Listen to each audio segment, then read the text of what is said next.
Muito bem, gente. Então sejam bem-vindos a mais uma aula de geometria analítica e álgebra linear. A gente segue falando sobre matrizes, né? Essa frase eu vou falar ainda milhões e milhões de vezes, né? Durante muitos meses aqui do nosso, muitas semanas, desculpa, alguns meses do nosso curso, porque matrizes é o tema principal da nossa disciplina. Mas a gente vai continuar de onde a gente tinha parado na aula passada. Tá? Então, na aula passada a gente tinha explorado um pouco mais profundamente, né, como é que a gente podia aplicar as ferramentas de eliminação de Gauss. Lembrando, a eliminação de Gauss são ferramentas que nos permitem transformar qualquer matriz, ou tentar transformar qualquer matriz numa matriz triangular. E a partir do momento que eu tenho uma matriz triangular que é totalmente equivalente à matriz original, a resolução de um problema de um sistema de equações lineares fica muito fácil, porque eu posso fazer retrosubstituição da linha de baixo em direção à linha de cima. A gente tinha visto como é que isso era feito. Eu tinha mostrado para vocês uma visão que eu tinha chamado de visão matricial da eliminação de Gauss, mostrando como cada passo da eliminação de Gauss poderia ser representado por uma operação de matriz por matriz. Então, preciso subtrair 3 vezes a primeira linha da terceira linha. Como que eu posso fazer isso representando uma matriz? Eu mostrei para vocês qual era a cara geral dessas matrizes. E a gente, então, substituiu, entre aspas, todo o processo de eliminação de Gauss com aquele raciocínio mais dialogado, né? Então eu preciso fazer isso, eu preciso subtrair isso daqui, não sei o quê. A gente substituiu tudo isso por uma sequência de operações de matriz. Tá. Em seguida a gente começou a falar um pouquinho sobre matrizes inversas, né? A gente falou um pouquinho das propriedades da inversa e eu mostrei para vocês, então, relacionando o que era uma matriz inversa, né? Que é uma matriz que multiplicada por uma determinada matriz A, tá? Digamos então, se eu tenho uma matriz A e eu multiplico A pela sua inversa, que a gente denota como A na menos 1, esse resultado vai ser a mesma coisa que eu pré-multiplicasse essa matriz A menos 1 por A, e a gente chegava a isso numa matriz identidade. Tá? Então, basicamente, eu tinha falado para vocês que é uma matriz que desfaz os efeitos que a matriz original fez. Então, se a matriz original, como se fosse, né, pegando o gancho de novo das matrizes de eliminação de Gauss, se a matriz original fazia a gente subtrair 2 vezes ou 3 vezes a primeira linha da terceira, a matriz inversa ela vai somar 3 vezes a primeira linha com a terceira, porque daí a gente inverte os efeitos e a gente retorna de novo à situação original da coisa. Tá? E a partir dessa lógica eu tinha mostrado então para vocês como que, em específico no caso da eliminação de Gauss, as matrizes de eliminação, se a gente encarasse as matrizes inversas de eliminação, a gente chegava em um formato que era muito bacana. Então, a matriz de eliminação, por exemplo, 2, 1, era como se fosse uma matriz identidade, então tinha zeros acima da diagonal principal. Na posição 2, 1, a gente tinha menos o multiplicador 2, 1, que a gente tinha visto antes, e 0 no restante. E se depois dessa etapa eu tivesse uma eliminação E3, 1, por exemplo, a gente tinha então 1, 0, 0, 0, 1 e 0, menos L3, 1, 0 e 1. E por fim, para eliminar o último cara que faltava, eu teria que ter um E3, 2, uma matriz que eliminasse o termo 3, 2 da matriz original. Então, ficaria alguma coisa dessa cara aqui, 1, 0, 0, 0, 0, menos L3, 2. E essas matrizes, durante o processo de eliminação, eram aplicadas em sequência. Né? Então, eu começava aplicando E2, 1 sobre a matriz A, depois eu aplicava E3, 1, e depois eu aplicava E3, 2 nessa ordem, sempre pré-multiplicando por essas matrizes, aplicando sobre a matriz A. E a gente viu que o resultado disso, isso resultava numa matriz triangular.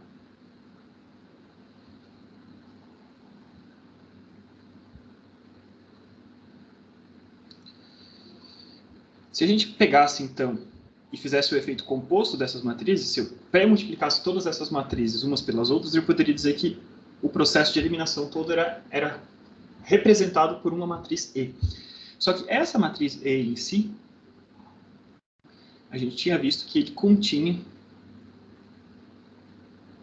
sujeiras, entre aspas, né, que a gente tinha brincado na aula passada. Então, e essas sujeiras eram valores diferentes dos multiplicadores utilizados.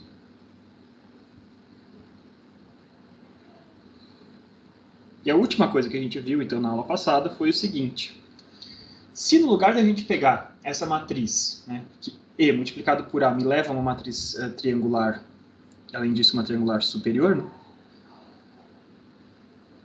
Tá? Que a gente viu que futuramente, na aula de hoje eu já vou explicar quando que eu vou poder chamar ela de U, mas vamos chamar ela já aqui provisoriamente de U, de triangular superior, de upper triangular.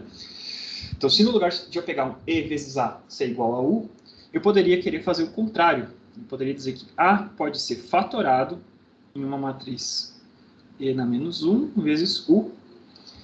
E ao fazer isso, a gente tinha visto que com E na menos 1, especificamente para as matrizes de eliminação de Gauss, tá? Isso aqui não é uma propriedade que vale para qualquer matriz, mas para as matrizes de eliminação de Gauss, essa matriz E na menos 1 inclui apenas os multiplicadores.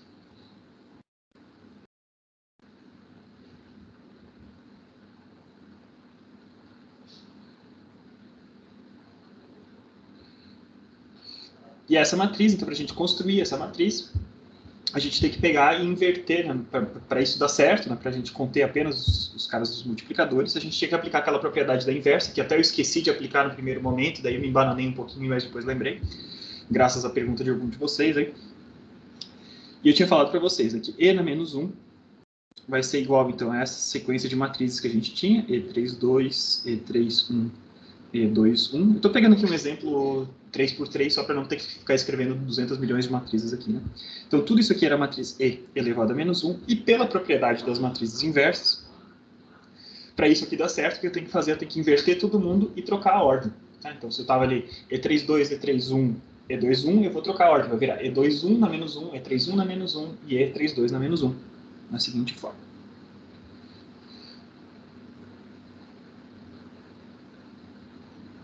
E ao fazer isso, essa matriz E na menos 1, ela vai ter simplesmente a cara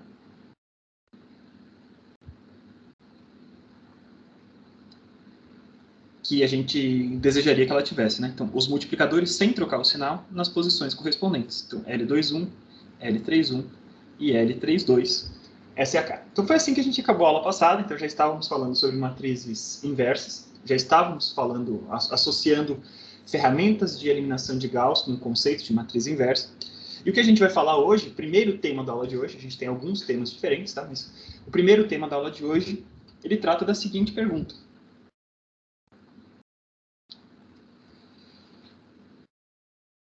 Então, o que a gente vai tentar responder é o seguinte.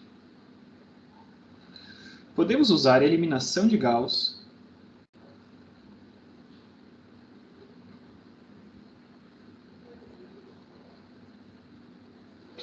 para encontrar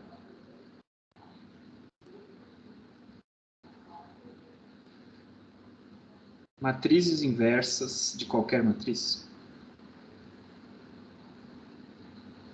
Na nossa notação geral, A na menos 1. Então, lembre-se, por enquanto que a gente estava utilizando as ferramentas da eliminação de Gauss era para a gente resolver sistemas lineares. Né? E resolver sistemas lineares eu tinha proposto que a gente fizesse o processo de solução através da retrosubstituição. Tá? Então, para fazer isso, bastava eu utilizar a eliminação de Gauss até que eu chegasse numa matriz triangular. Só que as ferramentas de eliminação de Gauss, alguns de vocês, inclusive, já perceberam, né, que quando a gente estava fazendo o processo de eliminação, a gente podia continuar aplicando as ferramentas de eliminação de Gauss. Ora, o que faz a eliminação de Gauss? Ele só pega uma igualdade e substitui múltiplos dessa igualdade sobre outras igualdades e a gente vai moldando as outras igualdades do jeito que a gente gosta. Tá? Então, se eu estou fazendo essa pergunta, né, lógica, e eu falei que isso aqui é um tema da aula, né, logicamente a resposta desse cara aqui é sim.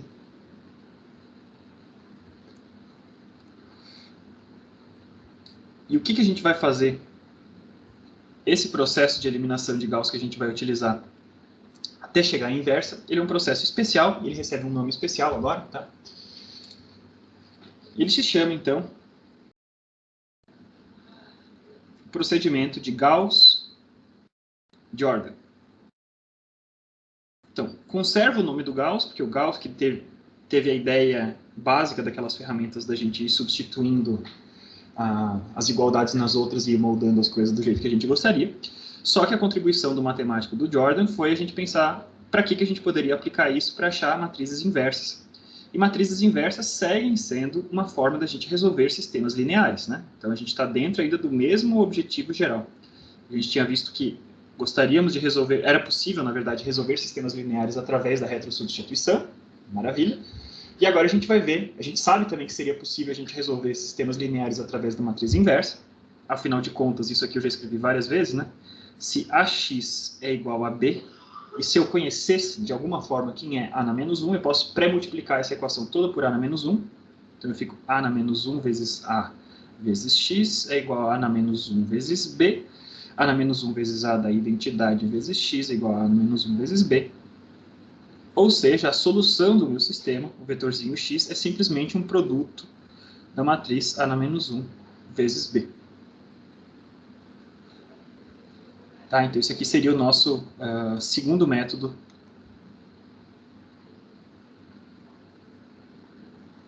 de resolução de sistemas lineares.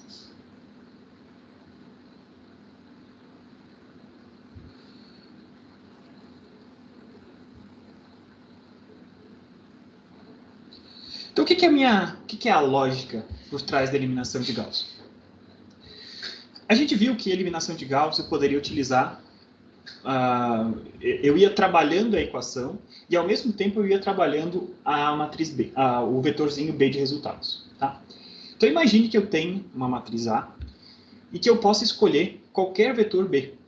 Tá? Então, eu vou botar Bs diferentes e, para cada B diferente que eu botar, eu vou achar uma resposta diferente. Tá bom? Ou seja, vamos lá, vamos deixar isso aqui anotado. Quando os B são diferentes, os vetores x de resultado são diferentes.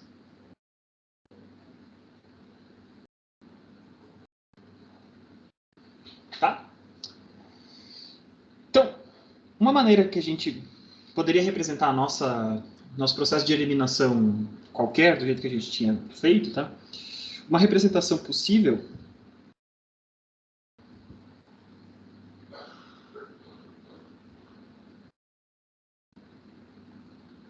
da eliminação de Gauss, ainda não estou falando de Gauss-Jordan, tá? Era a gente botar tanto a matriz A quanto o vetorzinho B, que são as únicas coisas que vão alterando os seus coeficientes na medida que a gente vai fazendo a eliminação de Gauss, juntos dentro de uma mesma matriz, que é o que a gente chama de matriz aumentada.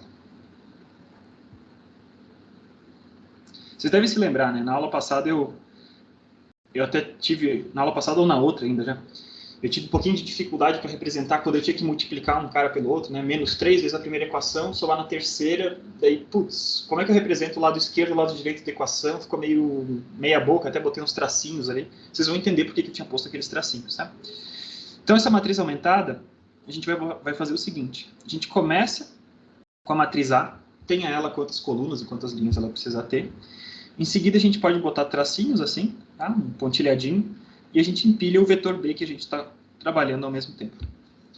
E assim, tudo que vai mudar, todos os coeficientes que forem mudar, estão juntos, estão colados dentro de um mesmo sistema. Isso aqui é uma matriz aumentada, tá bom? Então, se eu tivesse diferentes vetores de B, perceba que para eu resolver um sistema que tenha diferentes vetores, diferentes lados direitos da equação, eu poderia resolver tudo isso praticamente ao mesmo tempo. Porque o que me determina quantas vezes eu tenho que pegar uma linha e somar na outra não é o vetor B, mas sim os coeficientes de A. Tá? Então, se eu tenho Bs diferentes, eu tenho X diferentes, juntando essas duas ideias, se a gente quiser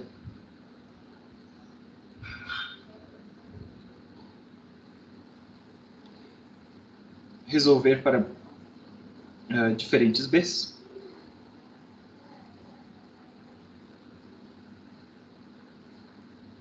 o que a gente pode fazer? Uma possibilidade é fazer o seguinte. Digamos que eu tenha B1, B2 e B3. Tá? Eu quero achar a solução desse meu sistema para esses três caras. B1, B2 e B3. Tá? Cada um deles vai ter um vetor X correspondente. Tá? Não estou dizendo que a solução é a mesma para todos. Mas eu posso fazer o processo de eliminação dentro de um conjunto único. Né? Eu acho todo mundo, tudo ali juntinho. E depois eu escolho para fazer a retrosubstituição. Se eu quiser fazer retrosubstituição, eu pego retrosubstituição para achar quem que é o x1 que resolve B1. Eu vou pegar B1 e vou substituindo esses caras. O que resolve B2? Eu vou pegar só o B2, vou juntar ali, vou fazer a retrosubstituição e o B3 assim também. Tá? Mas, por exemplo, se eu quisesse resolver esses três caras, eu poderia, dentro da notação de matriz aumentada,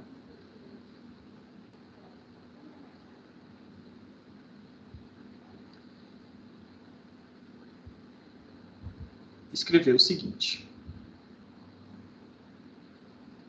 Eu teria a matriz A, como sempre, faço o meu pontilhadinho, e aí eu vou empilhando. Quero resolver para B1, B1 está ali. Quero resolver para B2, B2 está ali. Quero resolver para B3, B3 está aqui. Tá? E ao fazer isso, eu faço a eliminação de Gauss e tudo, eu tenho um sistema que está pronto para retrosubstituição. Tá? Depois da eliminação,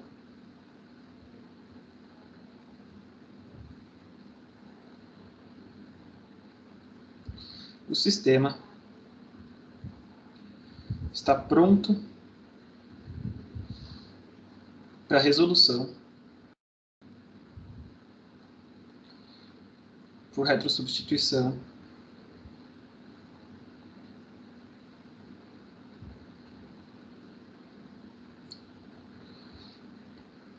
para qualquer um dos Bs. Tá? Então, o que eu estou fazendo basicamente são 3 processos de eliminação. Se eu tivesse B1, B2 e B3, eu poderia fazer 3 vezes separadamente. Só que eu ia perceber que meu processo de eliminação, a cada vez que eu fosse fazer ele teria os mesmos multiplicadores. Tá? Por que eu teria os mesmos multiplicadores? Porque os coeficientes de A é que determinam quem são os multiplicadores que eu tenho que utilizar.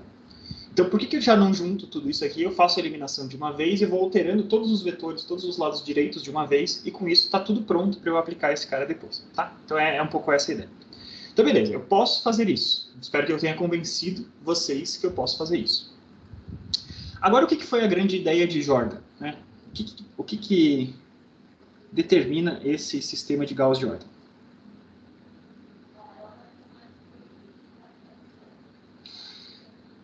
Gauss-Jordan propõe o seguinte. Se eu posso fazer isso para quaisquer vetores B, por que eu não pego os vetores B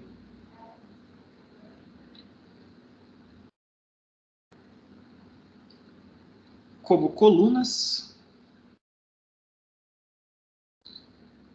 da matriz identidade correspondente?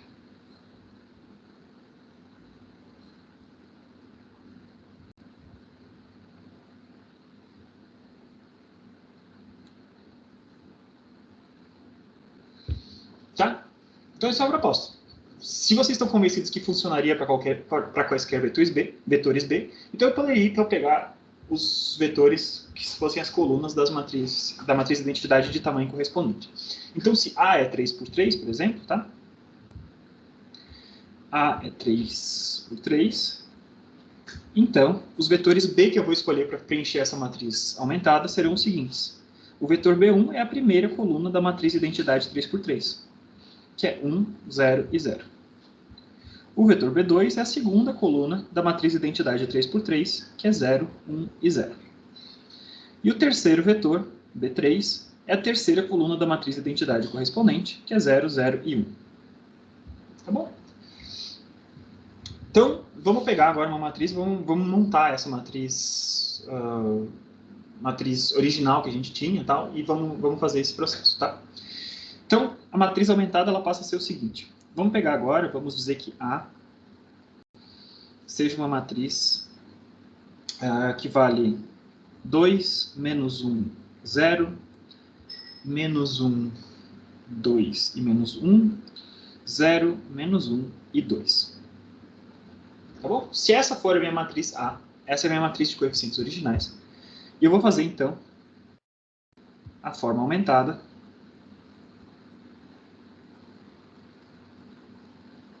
da seguinte forma. Eu vou ter A de um dos ladinhos dos pontilhados, 2, menos 1, 0, menos 1, 2, menos 1, 0, menos 1 e 2. E depois do pontilhado eu vou ter as 3 colunas da identidade. Ou seja, eu vou ter a matriz identidade do mesmo tamanho do lado direito desses pontinhos. Tá? Então eu tenho 1, 0, 0, 0, 1 e 0, 0, 0 e 1. Então, observem, aqui eu tenho a matriz A, e aqui eu tenho a matriz identidade.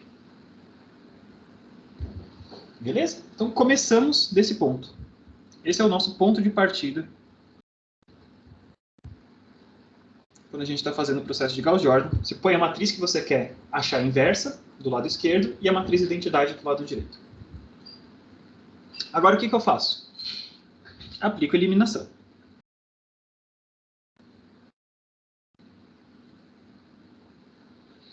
Tá? Então, a primeira coisa que a gente vai fazer é transformar essa matriz numa matriz triangular.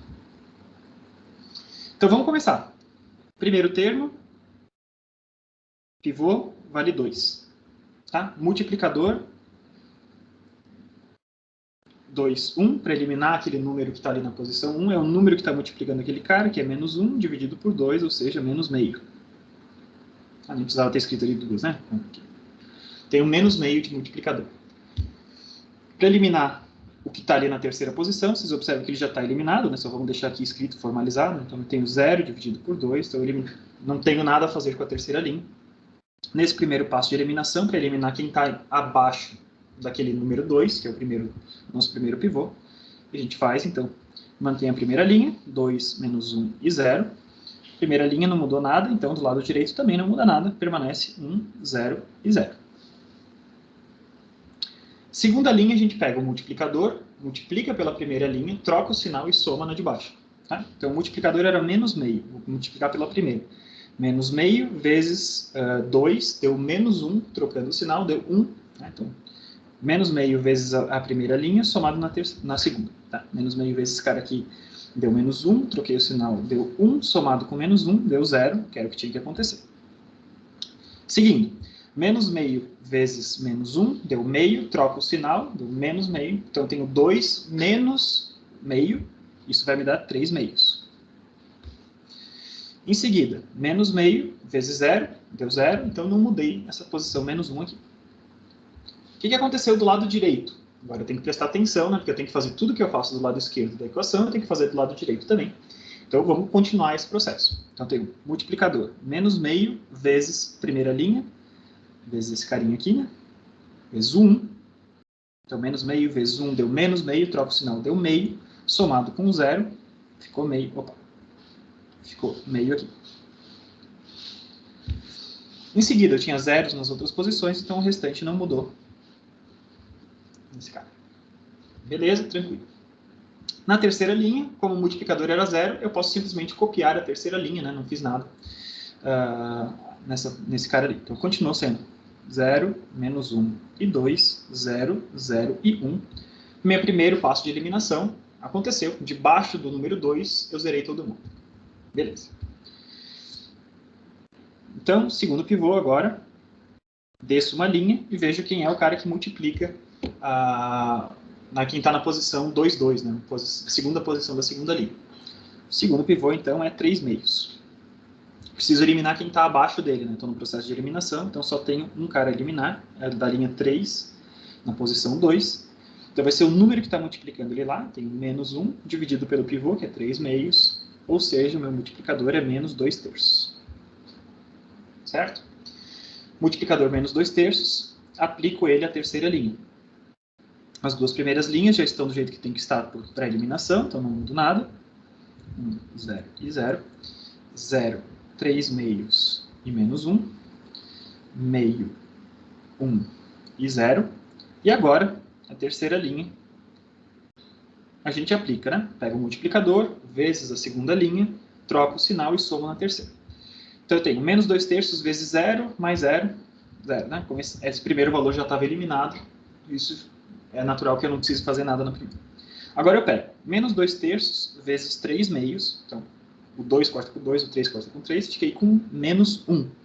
Trocando o sinal, virou mais 1 com aquele menos 1, zerei aqui embaixo, da forma como tem que ser.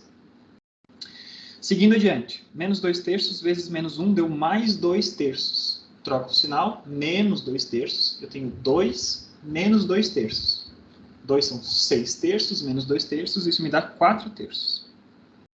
Tá? Depois, se vocês precisarem mais tempo, vocês façam na mão, eu só estou acelerando porque essa parte aqui de explicar as operações a gente já fez nas últimas aulas, eu não vou ficar me demorando muito, tá? Confiem que eu estou fazendo um negócio como tem que ser.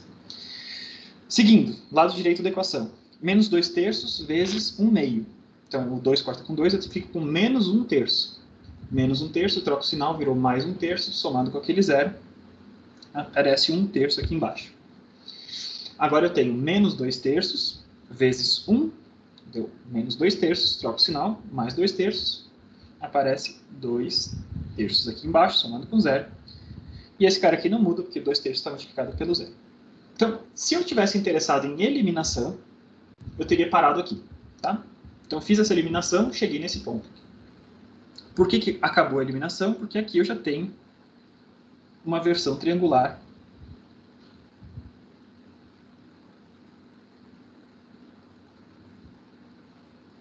correspondente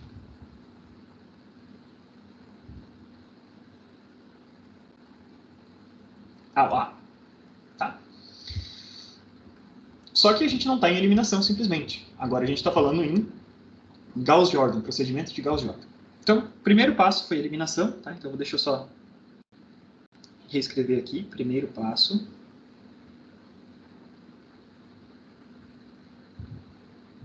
Eliminação.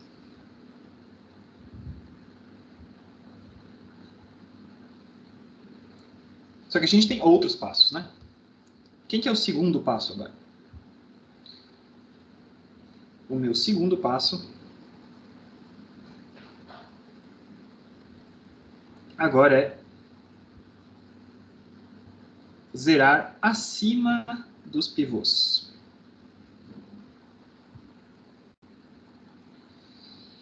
Então, eu vou utilizar de novo as ferramentas de eliminação. Só que a gente fazia o processo de eliminação para eliminar tudo que estava abaixo dos pivôs. Agora, em Gauss-Jordan, eu vou querer eliminar também quem está acima dos pivôs. Tá? Então, vamos olhar para essa matriz que está aqui. Quem que são os números que eu tenho que eliminar? Então, deixa eu escolher uma corzinha aqui, né? Deixa eu só pintar esse primeiro passo de vermelho, beleza? Então, estamos na eliminação. Agora, esse outro passo que eu vou marcar em laranja, só para a gente utilizar a mesma, não precisar copiar mais uma vez essa matriz, o que eu estou fazendo é agora zerar os números acima dos pivôs. Então, eu tenho 2, 3/2 e 4/3 são os meus pivôs. Tá? Quem que são os caras que eu tenho que zerar agora? Eu tenho que eliminar esse carinha aqui e esse carinha aqui.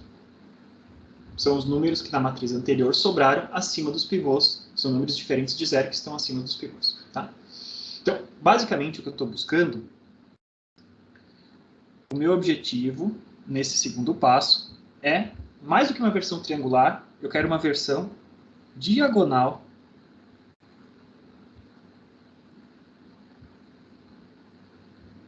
de A. Uma versão diagonal é o quê? É alguém que só tem números diferentes de zero na diagonal principal. A gente tem zero acima e abaixo da diagonal. Tá bom? Então, primeiro a gente gerou uma versão triangular, agora a gente gera uma versão diagonal. Tá bom? Então, como é que eu vou fazer isso? Da mesma forma como eu fiz antes. Tá? Eu tenho que pegar o quê? Eu tenho que eliminar... A gente pode escolher a ordem que a gente vai fazer. Tá? Vamos começar eliminando primeiro o cara que está acima do 4/3. Tá? Então, vamos pegar aqui. A nomenclatura que a gente vai pegar de novo é uma nomenclatura de pivô. Tá? O que eu estou fazendo agora é o passo de eliminar acima da terceira coluna.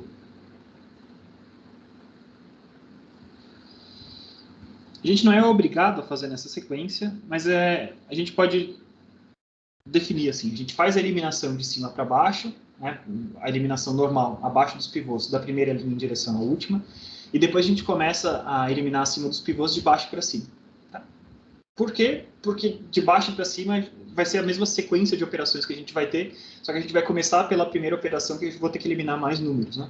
Então, acima dos pivôs, quem que tem mais números? É a terceira coluna, no nosso caso. E a segunda só tem um número, e assim por diante. Tá? Então, eliminar acima da terceira coluna, eu vou pegar, então, o pivô, que é quem multiplica esse cara, é esse valor aqui de 4/3. Tá bom? Então, meu pivô é 4/3. Deixa eu copiar essa matriz aqui, vai ficar mais fácil para a gente, né? 2 menos 1, 0, 1, 0, 0. Depois eu tenho 0, 3 meios menos 1. Meio e 0. Depois eu tenho 0, 0, 4 terços, 1 terço, 2 terços e 1. Tá? Estou trabalhando sobre essa matriz, só para não precisar ficar subindo e descendo a página. Tá? Então o pivô que eu estou pegando agora é o pivô de 4 terços. Quem que é o meu multiplicador? Meu multiplicador que eu estou procurando é o cara que eu preciso para eliminar um número que está na segunda linha, na terceira posição. Tá bom? L2, 3 agora. Como é que eu obtenho isso? Da mesma forma que eu vou fazer antes. Eu pego o número que está multiplicando, que está nessa posição 2, 3, que é o menos 1, e divido pelo pivô, que é o pivô de 4 terços. Ou seja, o meu multiplicador é menos 3 quartos. E o que eu faço com esse multiplicador? Eu pego esse multiplicador, faço ele vezes a última linha, vezes a linha 3, e somo com o sinal trocado na linha 2. Mesmo procedimento que a gente tinha antes, né? Eu estava fazendo de cima para baixo, agora eu estou fazendo de baixo para cima. Tá? Então, o que eu vou fazer com isso?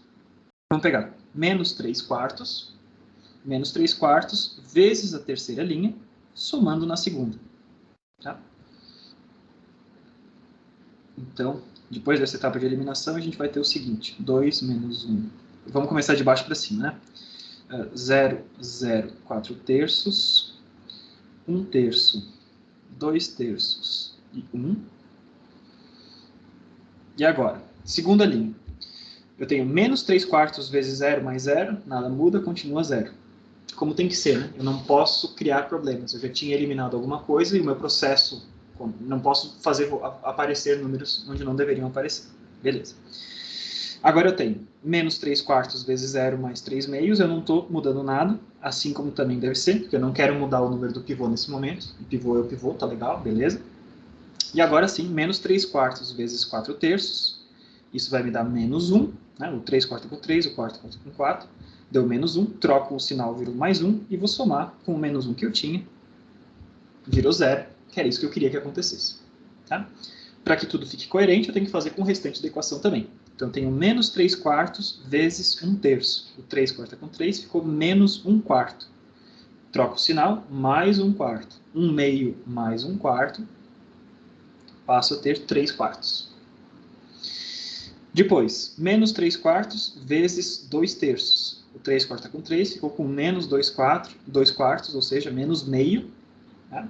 Troco o sinal, mais meio. Então, tenho 1 mais meio, isso me dá 3 meios.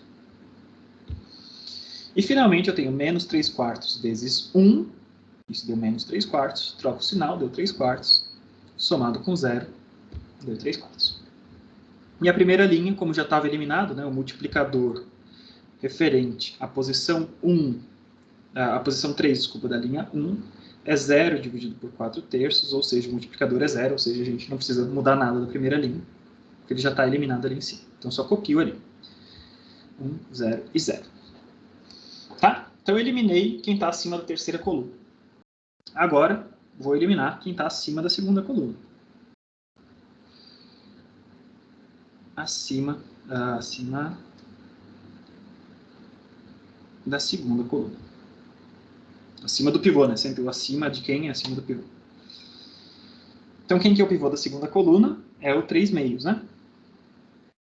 Vou eliminar quem está aqui em cima. Esse menos 1 tem que sumir, para eu chegar na minha versão triangular. Então, quem que é o pivô? Meu pivô é 3 meios. É o cara que está multiplicando na minha linha de base. Essa é a linha que eu vou utilizar para eliminar o cara que está em cima. Quem que é o multiplicador? O multiplicador é o cara que eu vou utilizar para eliminar na linha 1 quem está na posição 2. E ele vai ser quem? Quem está multiplicando esse cara, o menos 1, dividido pelo pivô, que é 3 meios. Ou seja, o multiplicador é menos 2 terços. Faço, então, o processo de eliminação. A última linha não muda, né? Não estou fazendo nada na terceira linha. 0, 0, 4 terços. 1 terço. 2 terços e 1. Segunda linha também não muda. 0, 3 meios, 0.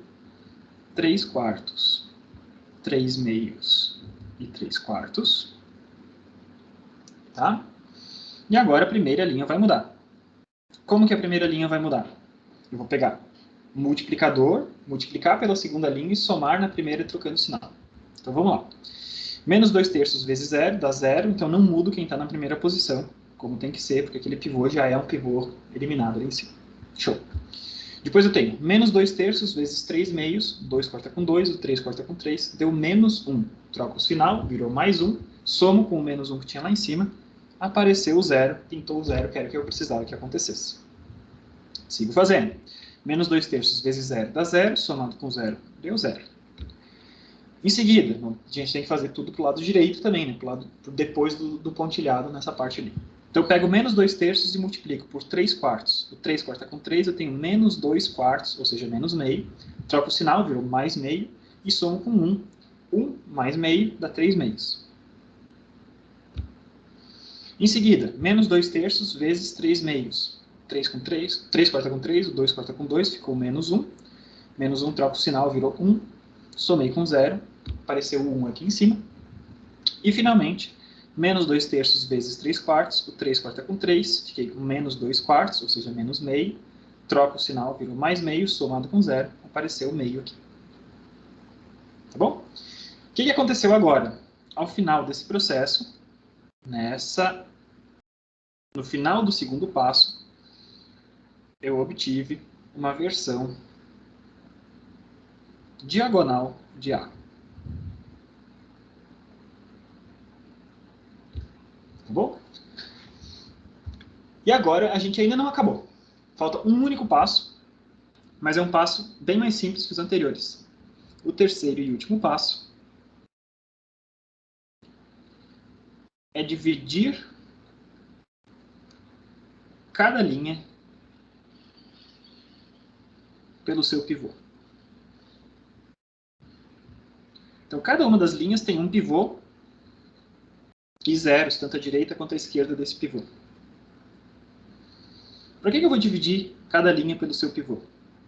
Porque eu quero, na posição de pivô, eu quero fazer aparecer uns em cada uma dessas linhas, o número 1. Tá?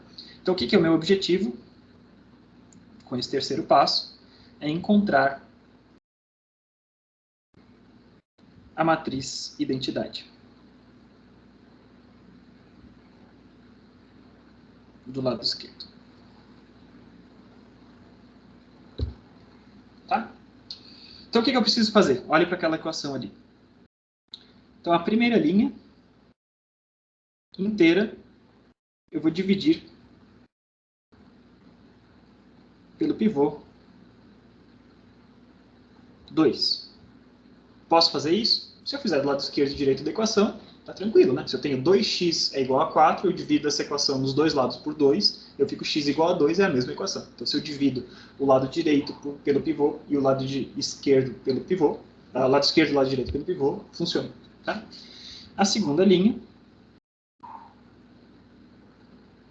eu vou dividir pelo pivô.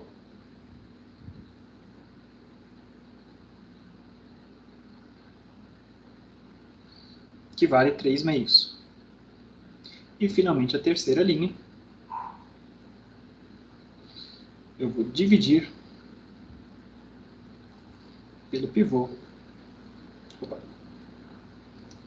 Pelo pivô, que vale 4/3. Ao fazer isso, o resultado final,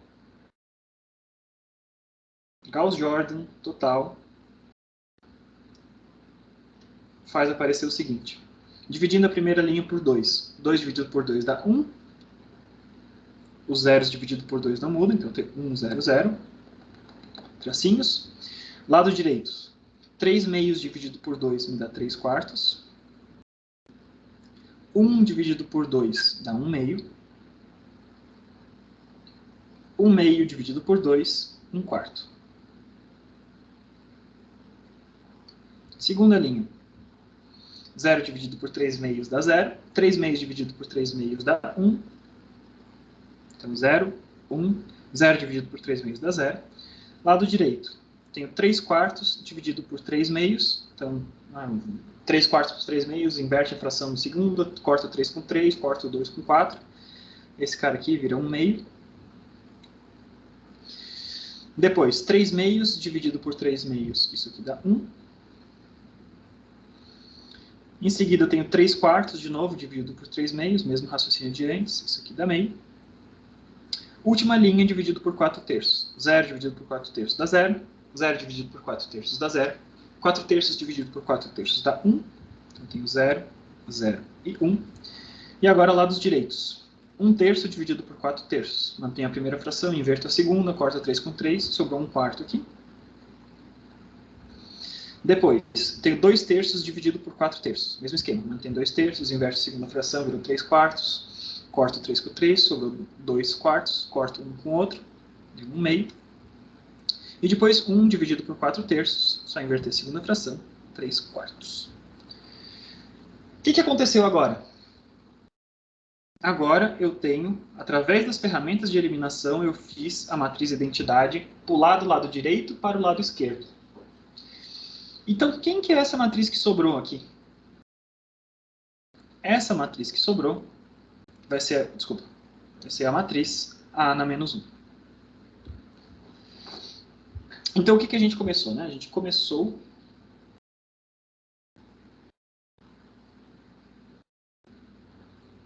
começamos com A, identidade.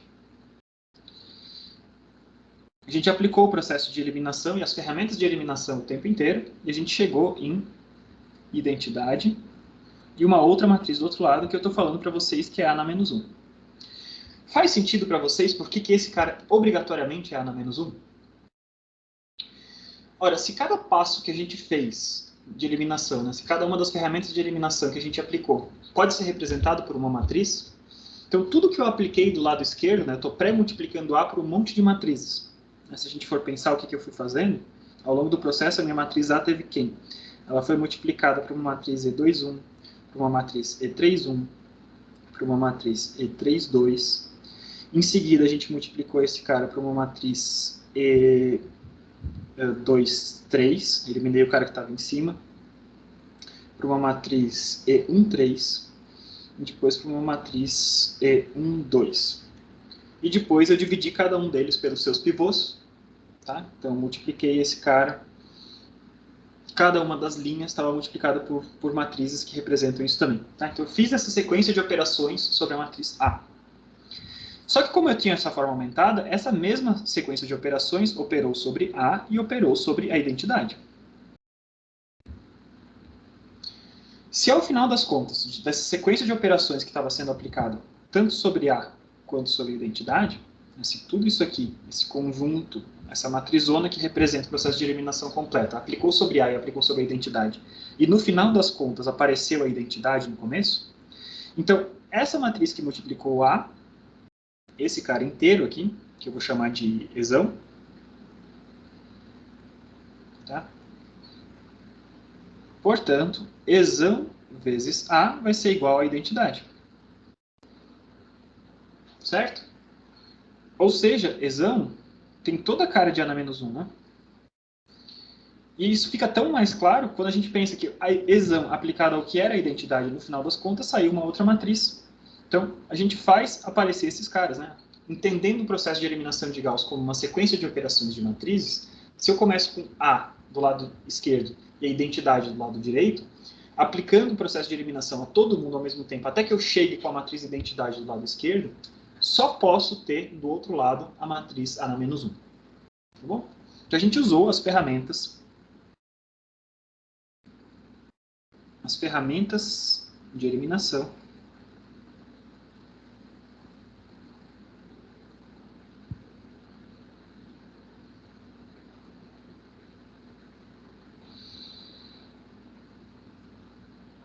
para achar A na menos 1.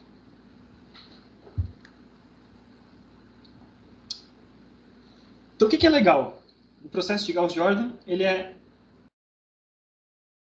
também o que a gente chama de robusto.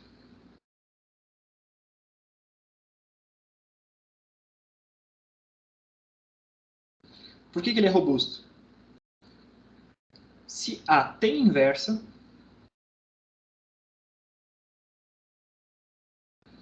Gauss-Jordan encontra. Tá?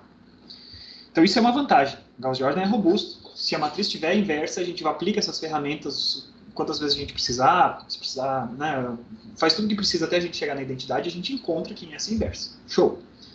Só que o que é desvantagem? Que não é a desvantagem do método de Gauss-Jordan, na verdade, né? É a desvantagem de encontrar a inversa.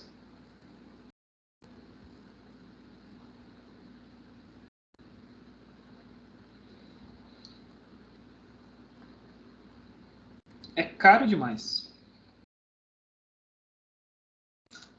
Lembrando, caro, eu estou falando em custo computacional. Quantas operações o meu computador precisa fazer para achar a inversa. Tá? Por que é caro demais? Porque eu conseguiria resolver o meu sistema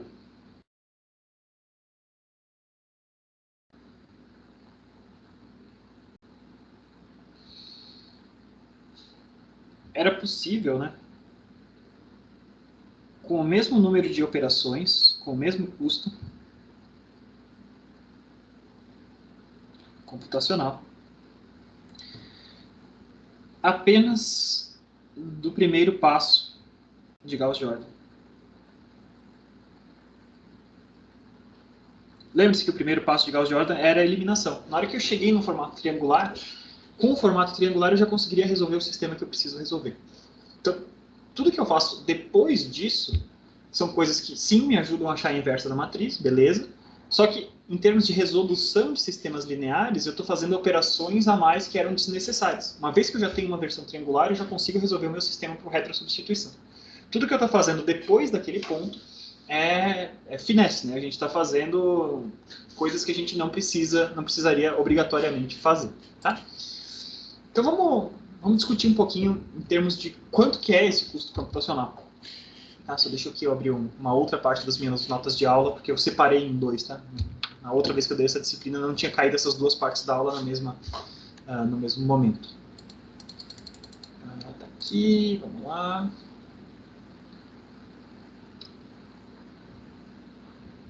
Isso.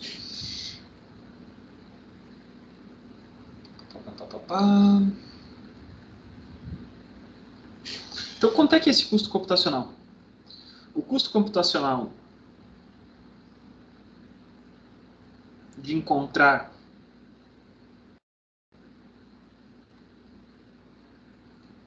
uma inversa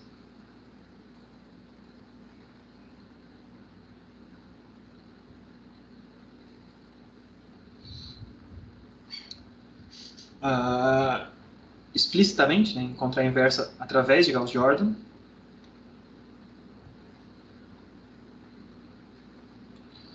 é da ordem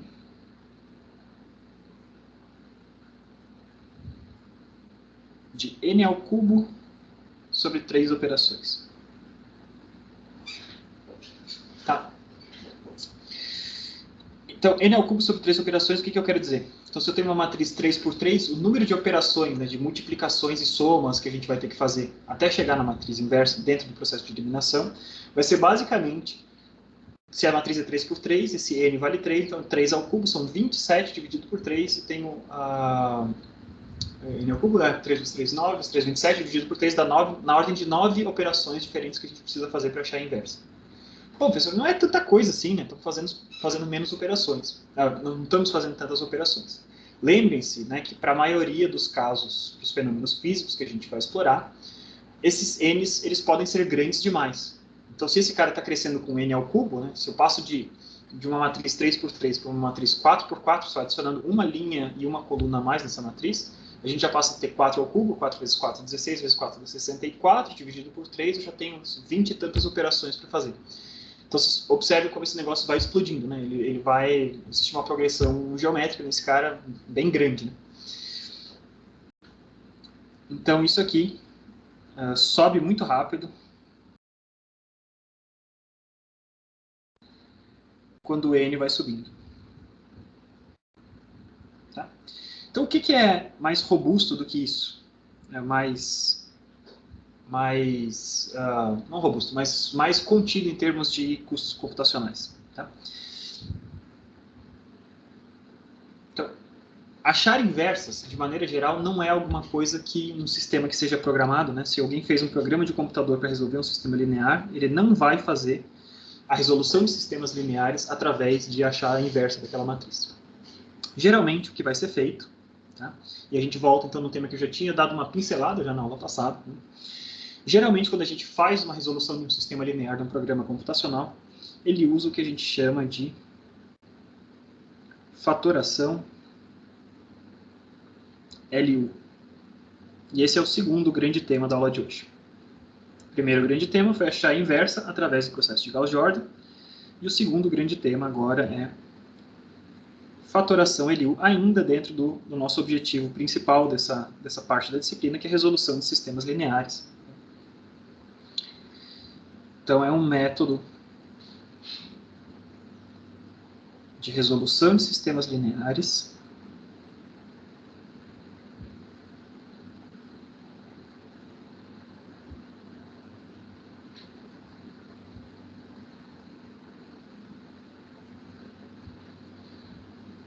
com custos computacionais contidos.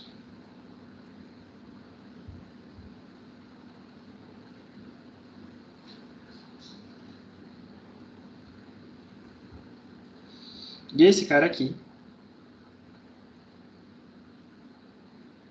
geralmente é a base dos métodos de resolução encontrados em softwares.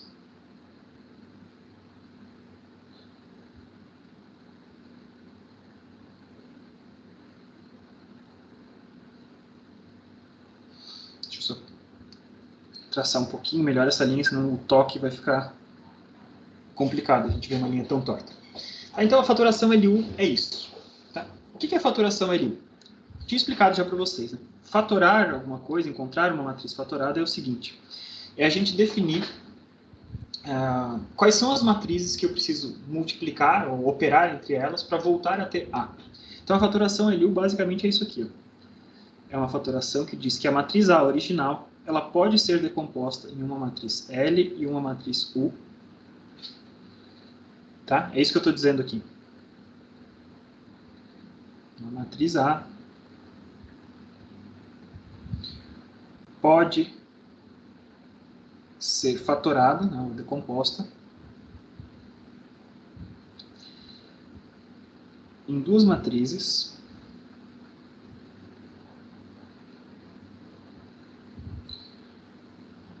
uma diagonal inferior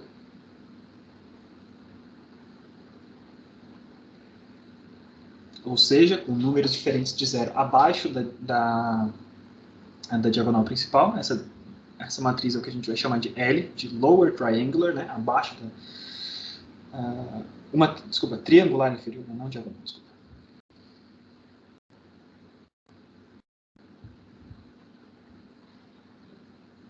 Uma triangular inferior e outra triangular superior.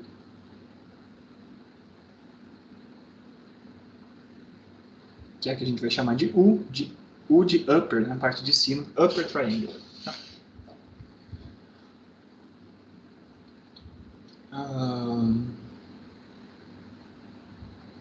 Então, o que a gente... Algumas dessas matrizes a gente já encontrou ao longo do caminho. Tá? Quando a gente fazia o processo de eliminação de Gauss, o processo de eliminação de Gauss, ele buscava chegar numa matriz triangular superior que a gente utilizava para retrosubstituição. Tá? Então, essa matriz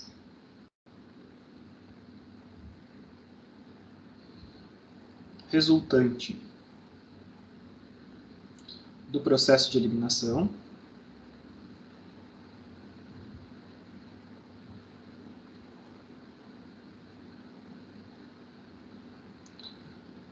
é triangular superior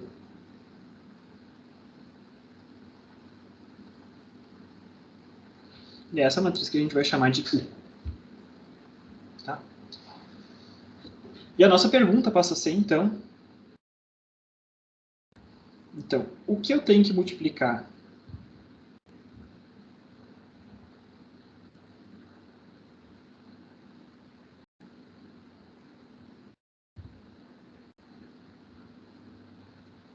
por U para retornar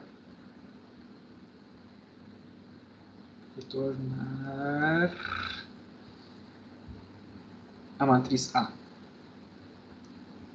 Aí, que apertei sem querer aqui.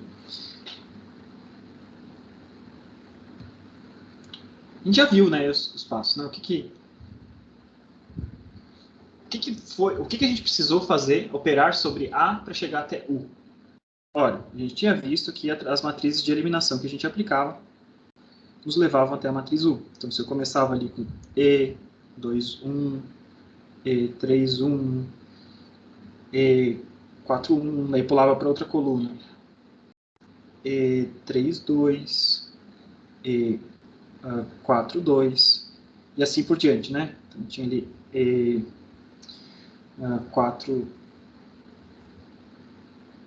isso, E4, 3, isso, e assim por diante. Tudo que a gente precisava fazer para multiplicar sobre A nos fazia chegar nessa matriz U. E isso, então, era o que a gente tinha chamado de matriz E, a matriz completa, a matriz que representava, né, a visão matricial completa do que a gente tinha. Então, se eu preciso saber o que eu preciso multiplicar para U para voltar a A, então, logicamente, o que eu tenho que pegar é pré-multiplicar por E na menos 1. Então, E na menos 1 vezes E vezes A vai ser igual a E na menos 1 vezes U. Esses caras aqui transformam-se na identidade e a gente chega em A vai ser igual a esse E na menos 1 vezes U.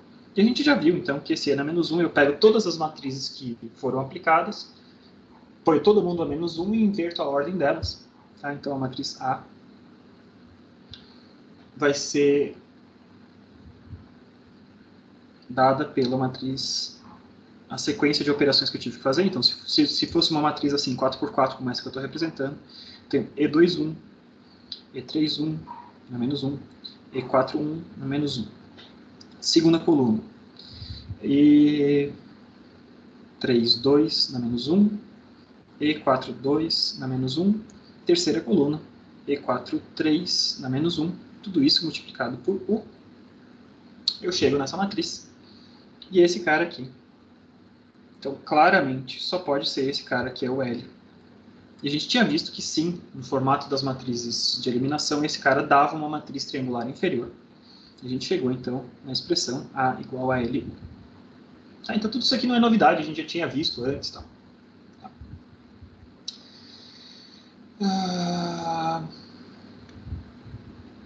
Muito bem.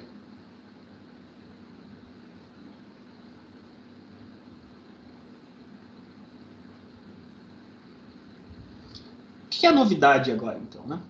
Então, para que eu estou explicitando essa fatoração LU de uma forma separada se a gente já tinha falado sobre os diferentes termos? Então, a gente vai pensar no nosso sistema original. Tá? O nosso sistema original nos dizia o quê? Vamos retornar ao sistema original.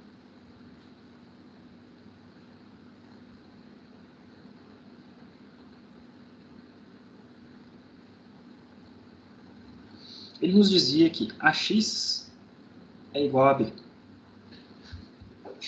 Tá?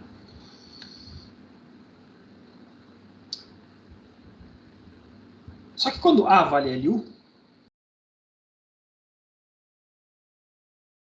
eu posso, no lugar de A, escrever LU. Tá? Então vamos escrever AX é igual a B. No lugar de A, vou escrever LU vezes X vai ser igual a B. O que é fácil de resolver? Fácil de resolver é eu ter uma matriz triangular que multiplica x, porque isso eu consigo resolver por retrosubstituição. Então, o meu objetivo, na verdade,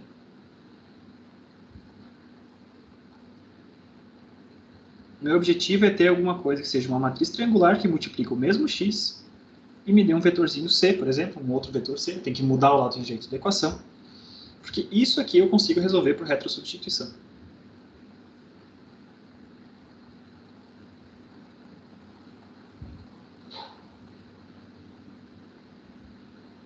É difícil escrever aqui na parte de baixo do tablet, que ele não está pegando direito. Por retro substituição. Então, olhando para esses dois caras, a gente vê diretamente quem que tem que ser... qual que é a relação de B para chegar até C, né? Se eu tenho UX igual a C é algo que eu sei resolver, e eu sei que LU de X, LU vezes X vai ser igual a B, no lugar de C, eu posso escrever L vezes C. Tá? Então, vamos lá. LU vezes X vai ser igual a L vezes C. Estou pré-multiplicando esse cara por L, pegando essa matriz que é o meu objetivo, pré-multiplicando por L. Tá? E esse cara aqui, a gente vê claramente que esse cara só pode ser o vetor A, e esse cara aqui, a matriz A, e esse cara aqui só pode ser a matriz B. Então, se eu conheço quanto que vale tanto a matriz L quanto a matriz U eu utilizo para resolver o meu sistema, e a matriz L eu utilizo para corrigir o lado direito.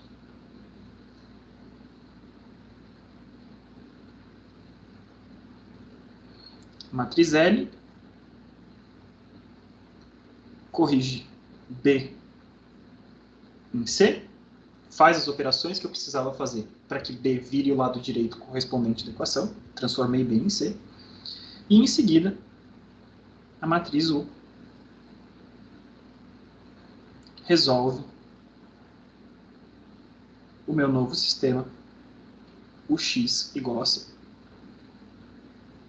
E aí a gente entende porque que a gente precisa dos dois pedaços dessa matriz. Eu preciso tanto o pedaço L quanto o pedaço U para resolver a matriz como um todo.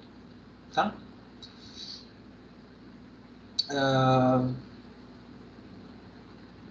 Então vamos resolver um sisteminha.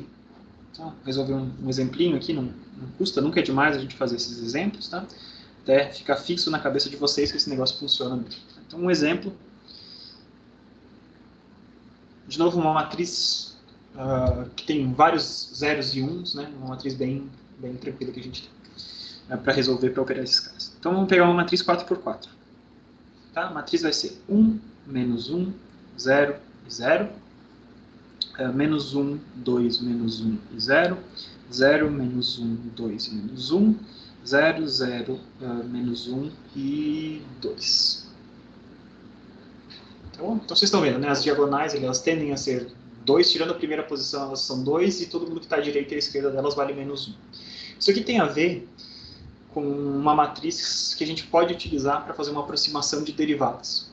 Tá? Uma aproximação de derivadas eu posso fazer uma diferença centrada. Né? Então, tem o valor, a derivada num determinado ponto. Eu vou levar duas vezes em conta a avaliação da função naquele ponto, pegar quanto que a função valia no ponto anterior, no instante anterior, quanto que a função valia no instante posterior, e a gente faz uma ponderação, uma média desses caras, né? O quanto que ela variou ao longo do tempo, e faz uma aproximação de derivadas. Tá? É uma matriz que a gente pode representar isso. Eu não vou entrar nos detalhes de para que a gente utilizaria essa matriz nesse momento, mas mais para frente ela vai aparecer. Só reflitam a respeito disso. Tá?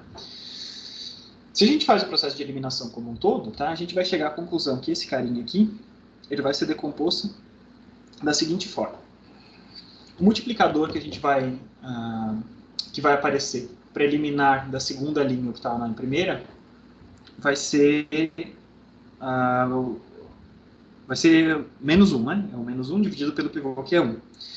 Então, como a gente já tinha visto, né, essa matriz E inversa, ela mantém a estrutura geral. Então, eu vou ter 1 e 1.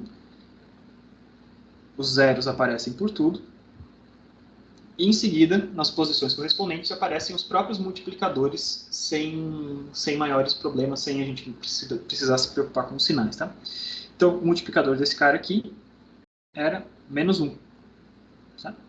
Na hora que você for fazendo as contas, você vai perceber que esse padrão vai se repetindo. A gente vai fazer aparecer menos 1 aqui, 0, 0 e menos 1 aqui. Tá? Façam as contas depois para se convencer, mas vai dar, esses caras serão os multiplicadores que vocês vão precisar para eliminar os caras que estão abaixo dos pivôs em cada uma dessas linhas. Tá?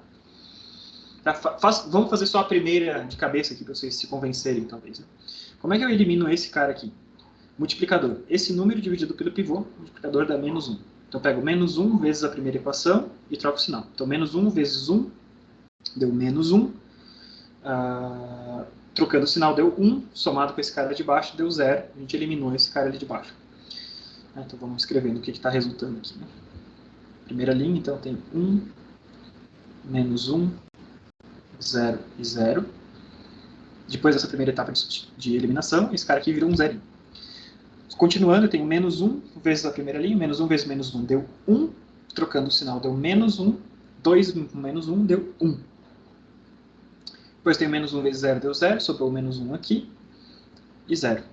E vocês observam, então, que aquele padrão que eu tinha de 1, menos 1, 0 e 0, estava na primeira linha e ele desceu para a segunda. E a linha de baixo vai estar exatamente na mesma posição. Então, seguindo essa mesma lógica, tá, a gente vai ver que tanto as matrizes triangular inferior quanto a triangular superior resultantes do processo de eliminação são bem diretas da gente achar. A gente vai ter sempre uns nas diagonais da triangular superior e menos 1 à direita. E na triangular inferior eu tenho uns nas diagonais e menos uns às esquerdas. Tá bom? Então, essa aqui, fazendo o processo de eliminação, aqui de cabeça, bem rapidão, a gente percebe que essa matriz vai ser a matriz L e essa vai ser a matriz U. Fatorei a minha matriz A em L e U. Então vamos utilizar esses caras para resolver. Então o que a gente falou? Primeiro a gente vai pegar a matriz L e vai corrigir o lado direito da equação, que ele tinha um valor de B, ele vai ter que ter um valor novo, um valor de C.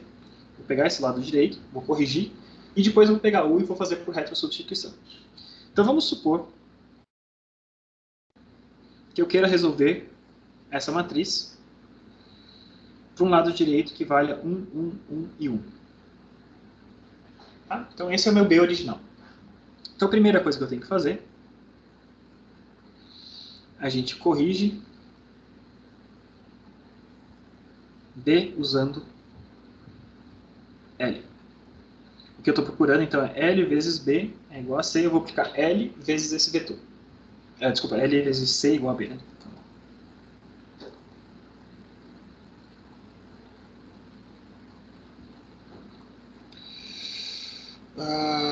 Muito bem. É isso, eu escrevi na ordem errada aqui. Acho que está certo, né? L vezes C é igual a B. L vezes C é igual a B. Então, L vezes C é igual a B. A gente vai fazer isso. Então, quem que é essa matriz L? É aquela matriz que eu tenho ali. Tem 1, 1, 1 e 1. Aqui eu tenho menos 1, menos 1, menos 1. E o restante dessa matriz é tudo 0.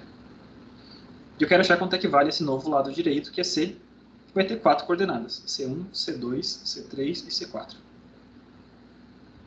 E esse cara aqui vai ser igual ao meu vetorzinho B, que eu já conheço, que é 1, 1, 1 e 1. Observe que como essa matriz B é uma matriz triangular, eu posso fazer isso por substituição também, tá? Então essa substituição eu estou fazendo de cima para baixo, né? Porque a primeira linha já me diz que C1 vale P1. Ou seja, o primeiro coeficiente que eu tenho de C, tem 1 vezes C1 vai ser igual a 1, esse cara aqui vai valer 1. Transporta esse valor de 1 para a segunda equação, e na segunda equação eu tenho que menos C1 mais C2 vale 1. Eu descubro então que C2 vale 2. Transporto 1 e 2 para a terceira equação, ela não envolve C1, ela só envolve 2. Então eu tenho menos C2 mais C3 é igual a 1. Então eu tenho menos 2 mais alguma coisa vale 1.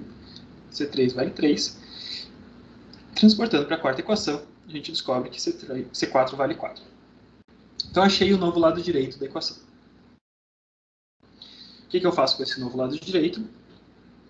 Agora a gente vai resolver. Então o primeiro passo foi corrigir B usando U. E o segundo passo agora é resolver U vezes X é igual a C. Então a gente vai escrever quem que é esse U vezes X. A matriz U, a gente tinha visto que ela ficava no formato assim. 1 menos 1 menos 1. Tudo que não está preenchido nessa matriz é 0. Tá? Quero descobrir quanto é que vale o X. O X vai ter 4 coordenadas. X1, X2, X3 e X4. E esse cara vai ser igual ao vetor C que a gente recém descobriu, que vale 1, 2, 3 e 4. E agora eu faço retrosubstituição, de baixo para cima, porque a equação que já está resolvida, entre aspas, é a que está lá embaixo. Né? Então eu já sei que o meu vetor x, última coordenada dele, vai valer 4. Eu tenho 1 vezes x4 é igual a 4, é o que diz a minha equação. O último vetor vale 4. Leva essa informação para a equação de cima. Eu vou ter x3 menos x4 é igual a 3. Então, quem que é o cara que menos 4 vale 3? A gente descobre que x3 vale 7. Leva essa informação para cima. Então, eu tenho x2 menos x3 vale 2. Quem que é o número que menos 7 vale 2? Então, esse cara aqui dá 9. E, finalmente, leva esse cara para cima. Então, eu tenho x1 menos x2 vale 1. Então, quem que é o número que subtraído de 9 vale 1? É 10. Resolvi o meu sistema super facilmente. Tá? Utilizando eliminação de Gauss. Tudo bem que a minha eliminação de Gauss, nesse caso aqui, foi super fácil, né? A gente conseguiu fazer meio que de cabeça e mostrar que existia um padrão bem fácil. Mas observe que eu resolvi o meu sistema e foi super tranquilo, né? Eu chutei um B1 ali, que eu poderia ter chutado qualquer outro. Faria exatamente a mesma sequência de operações. Multiplicaria o B pelo L, achando o B pelo L achava o novo vetor L vezes C dá igual a B, achava quem que era o vetor C que eu precisava multiplicar por L para dar B, beleza, por substituição. E com esse novo vetor C, eu acho também por substituição quanto é que vale X. Quem que são os X que multiplicados por U me retornam ao vetor C imediatamente corrigido. Tá? Então, o que foi o custo computacional? Opa. Que é o nosso objetivo de mostrar aqui, né? Por que esse cara é uma vantagem. A gente tinha visto que o custo computacional de achar A na menos 1 através de Gauss-Jordan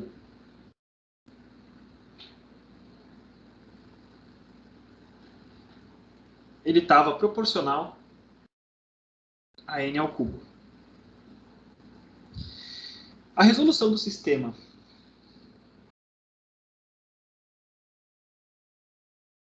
através da fatoração LU, ela é proporcional a n ao quadrado. Isso é uma diferença gigantesca. Tá bom?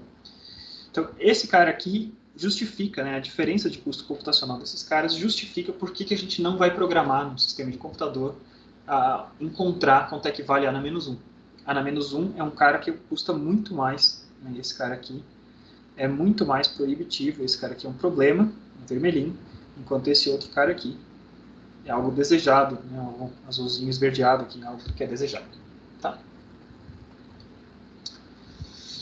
Então, faltou um ingrediente apenas para falar para vocês, tá? Então, nessa faturação LU, a faturação LU é bacana, ela funciona, ela é super potente e tal. Um ingrediente importante que a gente não mencionou, vocês podem estar se perguntando, mas e se eu precisar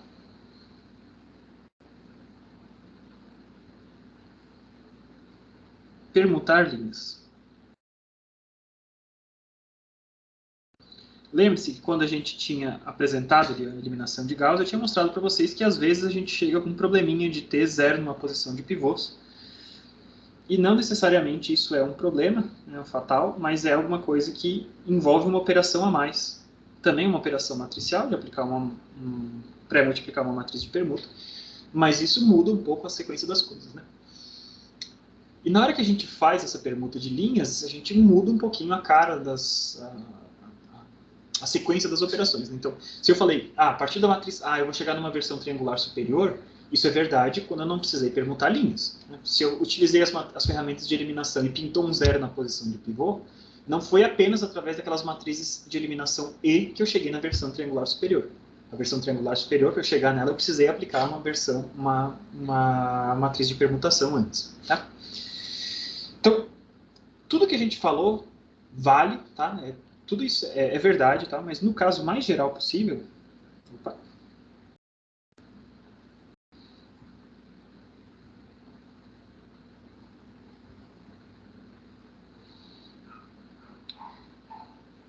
A gente vai propor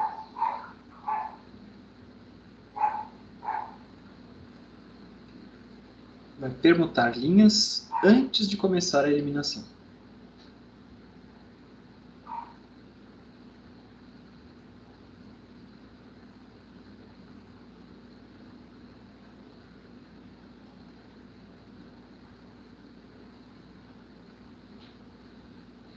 Tá? Ou seja, a gente não vai dizer que a permutação vai acontecer no meio do processo. A gente não vai fazer assim, eu estou aplicando ali as matrizes de eliminação, pintou um zero, eu vou botar aquela matriz de permuta ao longo do caminho. Né?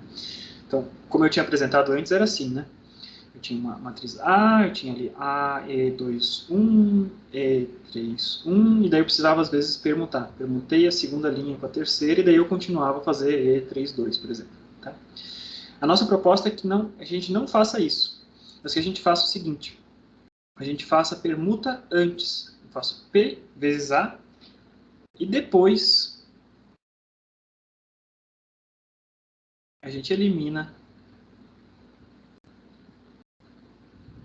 sobre PA.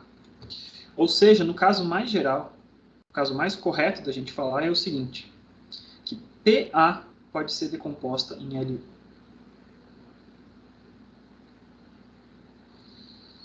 Vocês podem estar se perguntando, tá, mas daí é sacanagem, né? Como é que eu vou saber o que eu tenho que permutar antes? Tá? Então, existem alguns algoritmos diferentes e algumas lógicas que a gente pode empregar para estimar quando que vai pintar um zero numa posição de pivô, mesmo antes da gente começar a fazer as operações, apenas por inspeção dos números que tem ali. Tá? Então, mas digamos, seja qual for o algoritmo que a gente empregar, se a gente permutasse antes, fizesse as trocas de linha antes, e depois a gente fizesse a eliminação de Gauss, tudo que a gente falou até agora valia. Tá? Então, a decomposição de A em uma matriz triangular superior e uma matriz triangular inferior, A igual a LU, vale se você fizer a permutação antes. Tá? Então, isso aqui é o caso mais geral.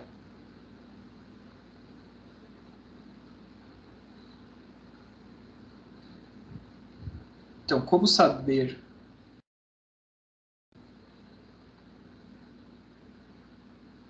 a priori qual P usar? Existem técnicas e algoritmos que a gente não vai explorar agora, tá?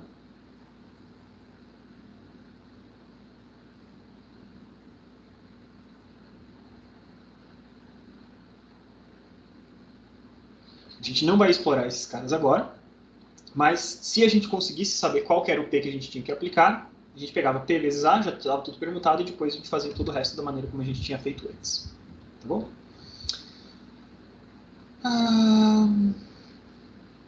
Muito bem. Muito bem, muito bem, muito bem. Dando um passinho a mais. A gente já aplicou as tarefas, as ferramentas de eliminação de Gauss para chegar nos formatos LU, beleza? A gente vai ver uma outra fatoração, que é parente dessa, tá? É prima, irmã desse cara aqui, que é a seguinte faturação. Existe uma outra faturação, que é a faturação LDU.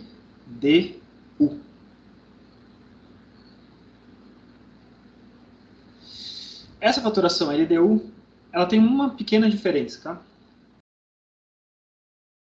Quando a gente tinha A igual a LU, essa L tinha 1 na diagonal principal,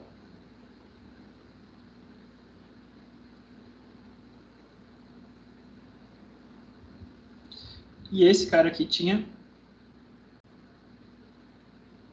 os pivôs. Nossa, não sei o que tá vendo aqui, tá? Deixa não tá pegando, não tô garranchando tanto assim, tá? Tinha os pivôs na diagonal principal.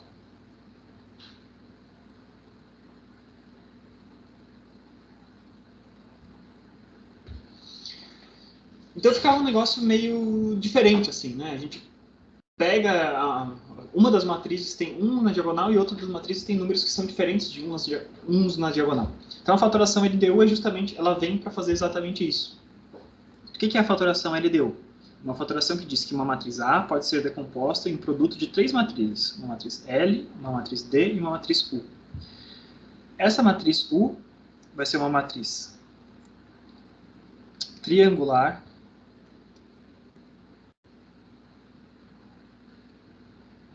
superior com 1 nas diagonais.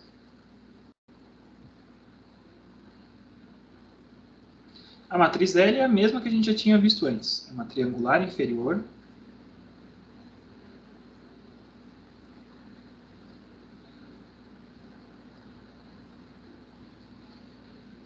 com 1 nas diagonais.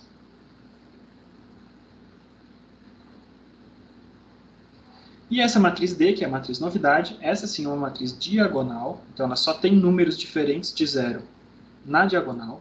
Tá? E essa matriz diagonal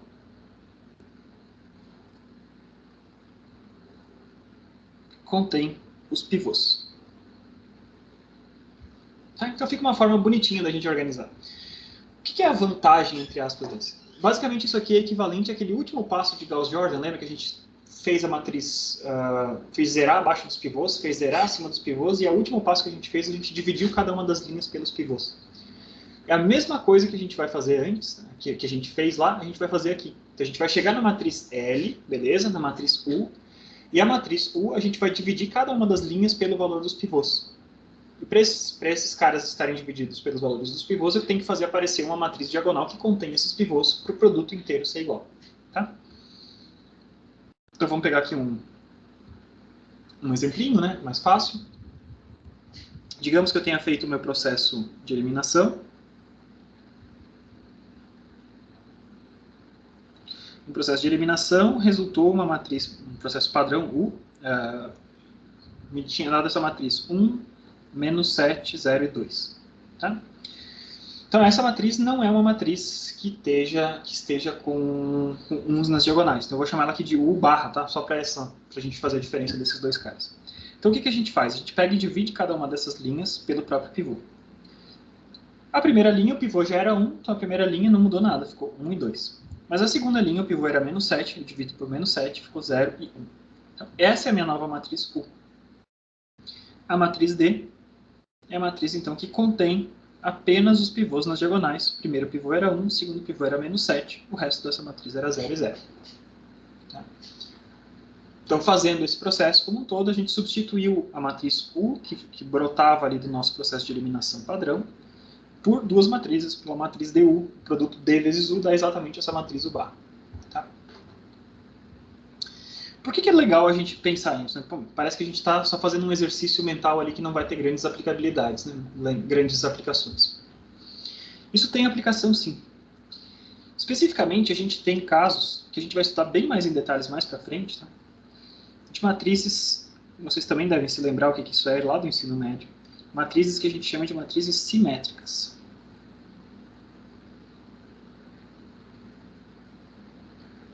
O que são matrizes simétricas? São matrizes, uma matriz A é simétrica se A é igual à sua transposta. O que é uma matriz transposta? A gente troca linhas por colunas, né?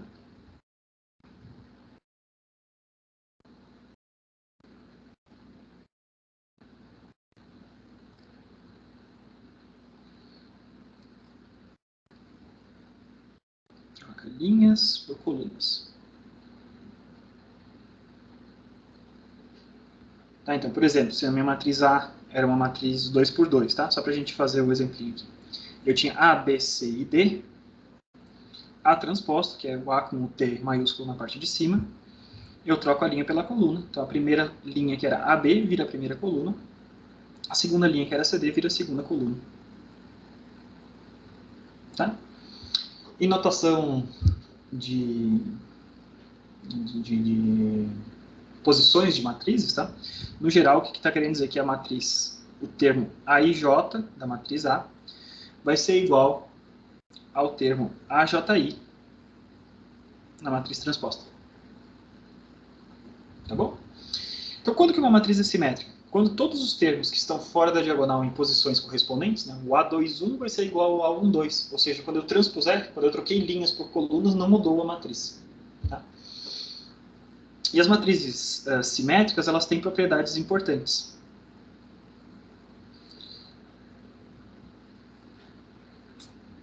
Quando uma matriz é simétrica,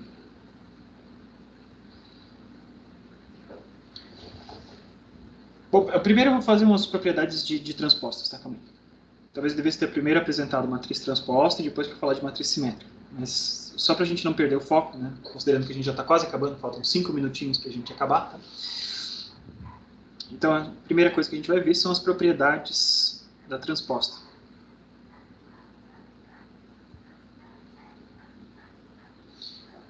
Se eu tenho, por exemplo, um produto de matriz AB e eu quero transpor o produto de matrizes, acontece exatamente o que a gente tinha falado na matriz inversa. Então, você troca a ordem, transpõe todo mundo e troca a ordem. Então, AB transposto vai ser igual a B transposto vezes A transposto. Isso é fácil de representar. Tentem utilizando a notação de Einstein. Né? A vezes B é quem. É só vocês escreverem, né, os termos de A vezes B. AB e J é quem. Então, vocês fazem essa representação e, ao fazer o transposto, vocês vão ver que esse cara é só inverter os transpostos, inverter a ordem e transpor todo mundo. Então, isso aqui é uma propriedade. E outra propriedade da transposta é a seguinte. Se eu tenho uma matriz transposta e eu pego a matriz inversa dela, a inversa da transposta é a transposta da inversa. Isso é muito bacana, isso é muito, muito bacana mesmo. Eu não vou ter tempo de provar aqui, tá? Mas são propriedades interessantes das matrizes. Se vocês quiserem ir atrás, vão atrás. Se vocês tiverem curiosidade, me peçam. Eu deixo essa prova aí reservada em outro lugar que não faça parte da nossa aula, tudo. Mas a gente tem essa propriedade. Se no meio de uma equação sua aparece ali, matriz transposta, eu quero achar a inversa, talvez você já tenha a inversa dela de um outro momento do problema, você só pega essa matriz inversa e transpõe, você já achou diretamente a inversa da transposta. Tá? Pois bem, então essas são as matrizes transpostas. A gente viu ali propriedades de matriz transposta, isso aqui era como se fosse um parênteses introdutório, ali, um parênteses teórico, para nos permitir falar de matrizes simétricas. Então, voltando a falar agora sim das famosas matrizes simétricas. O que essas matrizes simétricas têm a ver com essa fatoração que a gente recém viu na fatoração LDU? Matrizes simétricas, quando a gente for fazer o processo de achar essa fatoração LDU, a gente vai chegar à conclusão seguinte. Uma matriz A, ela vai poder ser decomposta em LDU, e a gente vai perceber, adicionalmente, que a matriz L e a matriz U não são totalmente não relacionadas. A gente vai ver que a matriz U é simplesmente a transposta da matriz L. Né? A matriz U vai ser igual a L transposto. Quando uma matriz é simétrica, esse cara é um cara que é válido, tá? Essa relação é uma relação válida.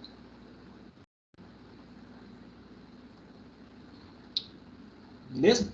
Então isso é interessante a gente pensar, né? Isso pode ter utilidades diversas ali ao longo do caminho. Né? Se você estiver programando alguma coisa como essa e você precisa, você sabe de antemão que a sua matriz é uma matriz simétrica, é muito comum que matrizes de sistemas físicos sejam de antemão que você vai ter uma matriz simétrica. Basta você achar quem são os multiplicadores, né, do processo de eliminação. Você acha os pivôs e os multiplicadores, você já tem uma maneira muito rápida e muito barata de encontrar quem são todas as matrizes dessa fatoração LDU. Matriz L, D e T, LD e LT saem diretamente desse cara aqui. Tá bom? Bom, gente, eu acho que o que eu tinha passado de novo para vocês era isso. A gente tinha dois temas principais na aula de hoje. Eu queria mostrar para vocês como é que vocês achavam matrizes inversas utilizando as ferramentas da eliminação de Gauss. Isso era o processo de Gauss-Jordan. A primeira parte da nossa aula foi essa.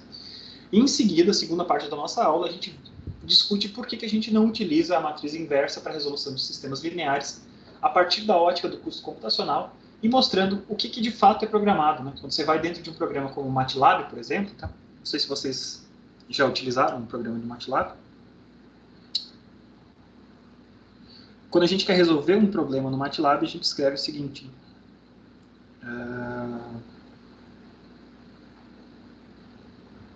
Resolução do sistema linear, a gente pode escrever assim. A barra inversa B. Se o meu sistema original é um sistema AX igual a B e eu quero achar qual é a resolução, no MATLAB a gente tem esse operador barrinha inversa. E o que está programado dentro desse operador barrinha inversa é basicamente, né,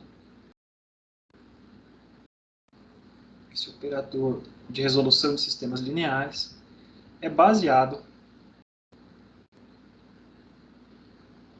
na fatoração A é igual a LU. Tá? Então, por isso que é importante a gente ver. E ele é baseado na fatoração LU, porque o custo computacional de resolver um sistema através da fatoração LU ele é proporcional a n ao quadrado, ao passo que achar A na menos 1, de forma explícita, através de Gauss-Jordan, consome N ao cubo operações. Beleza, gente? Ficou alguma dúvida a respeito do nosso processo aqui?